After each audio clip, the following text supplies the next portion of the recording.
ഇറങ്ങിയാൽ പോലും കൂലിയാണ് കൂലിയാണ് കൂലിയാ.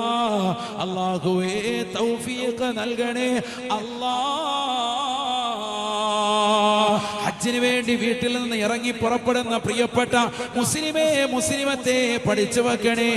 നീ വീട്ടിൽ നിന്ന് പുറത്തിറങ്ങുമ്പോൾ തന്നെ നിനക്ക് മരണമുണ്ടായാൽ വീട്ടിൽ നിന്ന് നാട്ടുകാരോട്, കൂട്ടുകാരോട്, സമൂഹത്തോട്, സമുദായത്തോട്, ഇതര സമുദായത്തോട്, സർവരോടും എല്ലാ കടമകളും കടപ്പാടുകളും പൂർത്തീകരിച്ച് യാത്ര പറഞ്ഞുകൊണ്ട് വിട ചോദിച്ചുകൊണ്ട് യാത്ര തിരിച്ച പ്രിയപ്പെട്ട ഉമ്മ, യാത്രാമധ്യേ നിന്നെ അസ്റായീൽ അലൈഹിസ്സലാം പിടിച്ചാൽ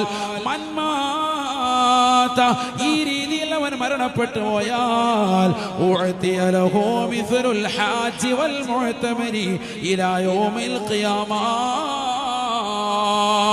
നാളെ പടച്ചറപ്പിന്റെ ദർബാറിൽ അല്ലാഹു സുബ്ഹാനഹു വ തആല ഖിയാമത്ത് നാളിൽ അവനെ നിർത്തുമ്പോ ഹജ്ജും ഉംറയും ചെയ്തതാകുന്ന പ്രതിഫലം നേടിയെടുത്തവനായിട്ടാണ് അല്ലാഹു അവനെ കൊണ്ടുവരിക എന്ന് നബിയുനാ റസൂലുള്ളാഹി